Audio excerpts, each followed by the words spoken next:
Wahai Muhammad, terangkanlah sifat Tuhanmu itu dari apa, terbuat dari apa, dan bagaimana dia itu jadinya seperti itu. Ya, gitu. Apakah dari emas atau perak atau dari besi atau dari tembaga?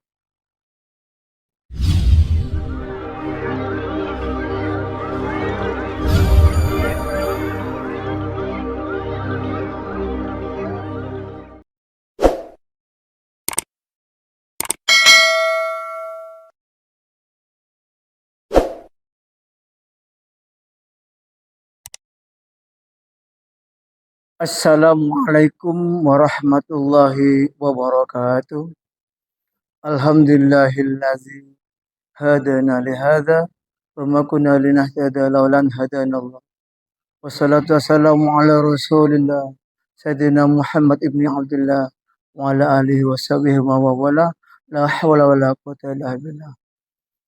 Masyarakat muslimin yang dimuliakan Allah Subhanahu wa taala, pada saat ini kita akan kaji suatu bab tentang asbabul nusul turunnya suratul Ikhlas yang dalam Al-Quran itu pada surah yang 112 yang terdiri dari 4 ayat.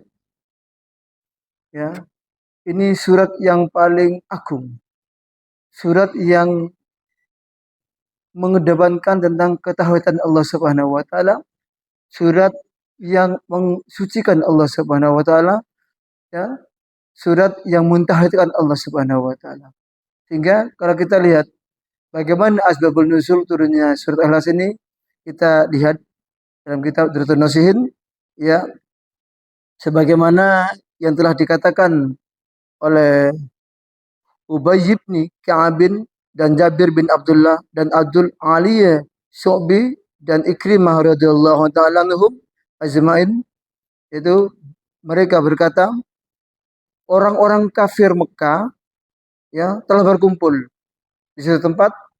Ya, orang-orang kafir di zaman jahiliyah itu berkumpul di suatu tempat, para tokoh-tokohnya itu, ya, ingin menguji, ya, kepada Rasulullah Shallallahu Alaihi Wasallam Muhammad, bagaimana tentang sifat-sifat Tuhan, bagaimana tentang wujud Tuhan, bagaimana tentang hakikat Tuhan itu. Ya, mereka itu ialah yang berkumpul, ada Amir bin Tufil, ada Yazid bin Kaisin dan sebagainya. Mereka berkata, wahai Muhammad, terangkanlah sifat Tuhanmu itu dari apa, terbuat dari apa, dan bagaimana dia itu jadinya seperti itu. Ya, gitu. Apakah dari emas atau perak atau dari besi atau dari tembaga? Ini pertanyaan kumpulan orang-orang kafir saat itu menguji tentang hakikat Allah Subhanahu wa taala, hakikat Tuhan yang mereka sembah selama ini beda dengan apa yang disebutkan Rasulullah Muhammad SAW. Apa kata mereka? Sesungguhnya Tuhan kami adalah dari semua itu. Ya, ada Tuhan Lata, ya, Uzza, ya, dan sebagainya. Itu dibuat dari emas. Untuk mereka dari keluarga yang kaya, dibuatlah emas, patung.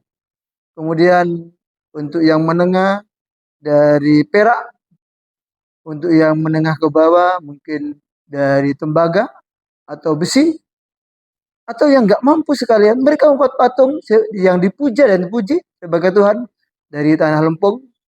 Bahkan ada yang bodoh lagi, mereka buat dari roti. Kita dicetaklah roti itu berbentuk, ya, sesuatu, lalu disembahlah mereka itu. Kemudian ketika lapar, roti itu dimakan. Lah, jahiliyah benar dan goblok tenan orang jahiliyah. Memang kita namakan aja zaman jahiliyah. Apa yang mereka sungguh butuhkan Tuhan. Sesungguhnya mereka butuh Tuhan, butuh pengayom, butuh pelindung. Saking bodohnya mereka mencari sesuatu yang bisa melindungi mereka, yang bisa sembah untuk menguatkan hati mereka. Kalau mereka bisa menyembah Tuhan yang mereka buat sendiri, ya, mereka rusak sendiri, mereka tata sendiri, bahkan yang namanya roti mereka sembah, nek lapar dimakan. Mana ada Tuhan seperti itu? Masya Allah. Alhamdulillah. Subhanallah. Allah Maha Suci, Maha Agung. Kemudian, masyarakat muslimin rahimakumullah. Ya, setelah ditanya oleh kelompok orang-orang kafir tersebut, Rasulullah Nabi Agung Muhammad sallallahu alaihi wasallam, kata Rasulullah sallallahu alaihi wasallam, ya, dia Tuhanku, ya, tidak menyerupai sesuatu. Itu jawaban singkat, ya. Tidak bisa dilihat yang kasat mata seperti kamu, tidak bisa dipegang dan tidak bisa kamu buat dengan sendiri seperti apa yang kamu buat seperti itu. Ya. Kemudian, ya, dalam ilmu tauhid, sifat-sifat wajib Allah ini sama dengan sifat muhalafatul hawa disi. Ya. Jadi Allah berbeda dengan yang baru. Allah itu pokok, itu Allah itu kekal, Allah itu ada sebelum ada makhluk, dan Allah itu ada setelah makhluk tidak ada. Kekal Allah itu. Maka sangat beda dengan apa yang disampaikan oleh orang-orang kafir itu. Jadi muhalafatul hawadisi, Allah tidak sama dengan makhluknya yang baru, dengan sesuatu yang baru. Allah tidak sama dengan segalanya. Subhanallah, kalau subhanallah tidak ada yang sama. Ya, dalam hal ini sifat wajib Allah ini telah disebutkan dalam Al-Quran. Tujuannya adalah agar manusia mengenal dan memahami keagungannya, memahami kesuciannya. Ya, Rasulullah Shallallahu Alaihi Wasallam dalam sabdanya beliau berkata, aku memohon kepada engkau dengan semua nama dirimu ya Allah, atau yang kau ajarkan kepada seorang dari makhlukmu, atau engkau turunkan dalam kitabmu, atau engkau sembunyikan menjadi ilmu gaib di sisimu. Hadis riwayat Ahmad. Ya, jadi sifat Allah itu muhalawatul lil hawadisi dan baqa termasuk dalam sifat salbiyah, ya. Dan tidak pantas Allah Subhanahu wa taala memiliki sifat-sifat yang berkebalikan atau bertentangan dengan sifat salbiyah. Apakah sifat salbiyah itu? Salbiyah adalah sifat yang membersihkan atau mensucikan Allah Subhanahu wa taala dari sifat-sifat yang tidak pantas baginya. Ya. Jadi itu masalah muslimin yang dimuliakan Allah. Ya, jelas. Dari hal ini kemudian Allah untuk menguatkan jawabannya Rasulullah, yang Rasulullah jawab, Tuhanku tidak menyerupai sesuatu. Ya. Kemudian Allah Ta'ala menyuruh malaikat Jibril untuk membawakan wahyu, yaitu turunlah surat Al-Ikhlas. Ya, ya. Bismillahirrahmanirrahim. Qul huwallahu ahad, Allahu samad, lam yalid wa lam yulad wa lam yakul lahu kufuwan ahad.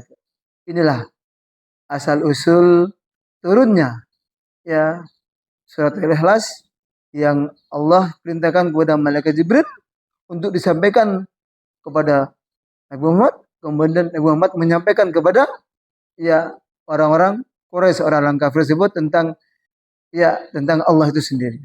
Qul huwallahu ahad. Katakanlah bahwa Allah itu adalah esa, tunggal. Allah itu satu. Ya. Allahu samad. Tempat bergantung. Allah tempat bergantung. Segala makhluk. Allah tempat meminta segala makhluk. Allah tempat berhajat semua makhluk.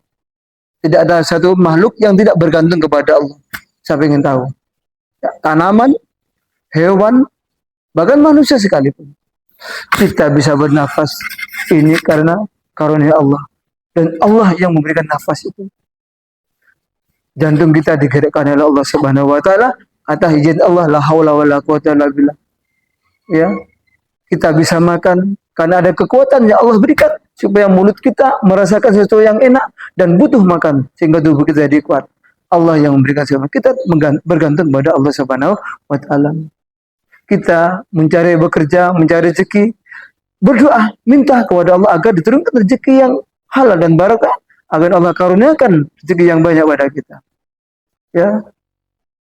Sungguh banyak nikmat-nikmat yang Allah berikan pada kita, dan itu karena ketergantungan kita pada Allah dengan memohon. Ya. Memohon dan berdoa kepada Allah.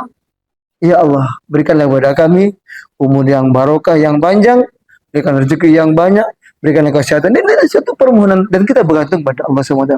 Kita berjalan kemana-mana diselamatkan oleh Allah. Ya, kita bisa berinteraksi dengan masyarakat karena diketahui Allah bisa punya kemampuan akal kita, otak kita berkomunikasi dengan orang. Allah yang memberikan kemampuan itu. Jangan sombong. Mentang-mentang bisa ngomong, mentang-mentang bisa bergerak, itu karena kemampuan pribadi. Tidak. Allah semua yang memberikan. Kita bergantung kepada Allah Subhanahu wa Ta'ala.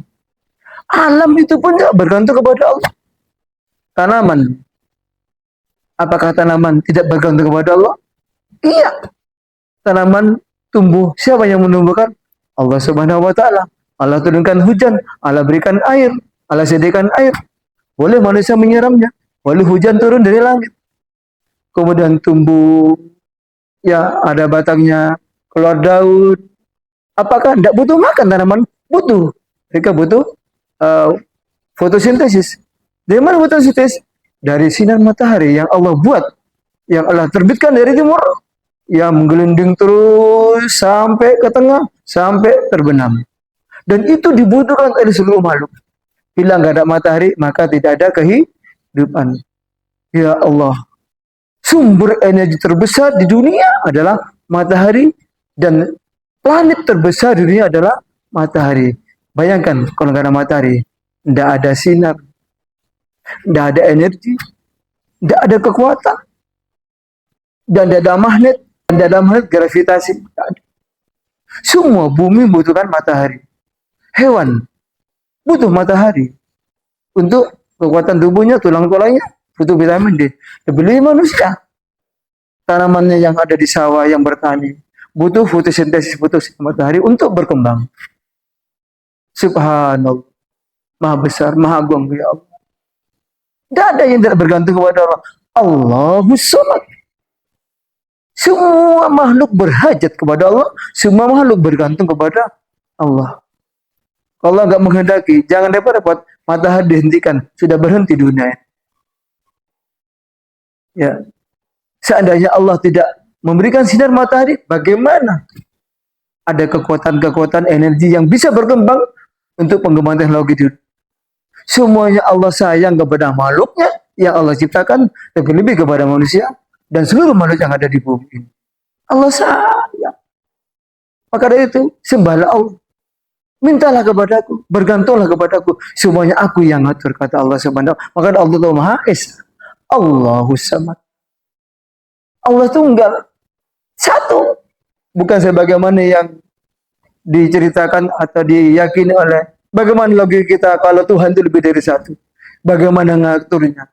Maka tidak akan terjadi satu perputaran bumi, kelangsungan hidup dari satu makhluk di bumi ini. Bila Tuhannya lebih satu sama berkuasa. Hanya Allah yang satu. Allah yang kekal. Allah itu ada sebelum makhluk ada. Dan Allah itu ada tetap kekal setelah makhluk tidak ada. Allah Subhanahu wa Ta'ala. Subhanallah. Subhanallah. Dari dua ayat ini Allahus Samad. Ya, dari dua ayat ini Qul huwallahu ahad, Allahus Samad, sudah. Dunia ini sudah bisa tegar. Dunia ini makhluknya jadi mumpuni karena karunia Allah Subhanahu wa Ta'ala, karena kuasa Allah Subhanahu wa Ta'ala. Masya Allah. Allah berbeda dengan makhluknya yang baru. Allah tidak sama. Ya, kalaupun Allah ya berkuasa, tapi tidak sama dengan kuasa manusia. Katakan presiden, katakan raja. Raja ada batasnya, mati tidak jadi raja. Presiden ada batasnya, 5 tahun berhenti. Ya, kepala desa punya kekuasaan desa berhenti kalau sudah saatnya mati. Siapa yang mematikan? Allah Subhanahu wa Ta'ala. Karena manusia ada batasnya, kekuasaan Allah tidak terbatas. Ya, enggak terbatas. Masya Allah. Allah kuasa atas segala sesuatu. Innallaha ala kulli syai'in qadir. Tidak ada. Semuanya mati dan berhenti kekuasaannya. Raja-raja di mana? Allah Maha Raja dari segala raja yang ada di dunia. Allah Samad. Qul huwallahu ahad, katakan Allah satu, Esa. Ahad, ahad. Allahus Samad. Dan ini juga untuk melawan keyakinan ya umat, sehingga Allah menegaskan pada ayat ketiga lam yalid wa lam yulad. Ya, Allah tidak beranak dan tidak diberanakkan. Allah tidak melahirkan dan juga dilahirkan. Tegas sudah. Ya. Walam yakul lahu kufuwan ahad. Dan Allah tidak ada satu pun yang menyamai Allah. Tak ada satu pun yang menyamai dengan makhluk. Tidak ada. Semua itu makhluk Allah. Buatan Allah semuanya ciptaan Allah Subhanahu wa taala. Subhanallah. Maha agung Allah Subhanahu wa taala. Dari surat Al-Ikhlas berapa banyak para pendeta, para tokoh-tokoh umat ya agama lain, para tokoh-tokoh agama lain di luar Islam banyak tersentuh hatinya, dapat hidayah karena surah ini. Mereka langsung yakin Islam agama yang benar. Inna dina indallah Islam. Tauhid adalah Islam yang benar. Logikanya tauhid adalah Islam yang paling benar. Hai, yakinkan hanya Allah yang sah. Hanya Allah yang wajib kita sembah. Hanya Allah yang bisa menghidupkan kita dan mematikan kita.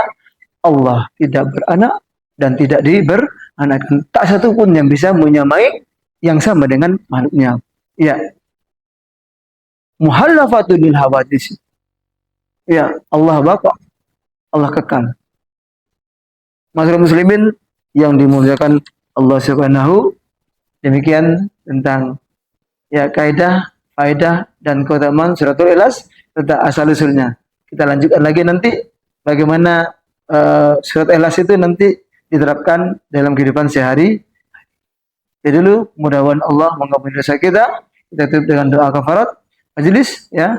Subhanakallahumma bihamdika asyhadu an la ilaha illa anta astaghfiruka wa atubu ilaik. Assalamualaikum warahmatullahi wabarakatuh.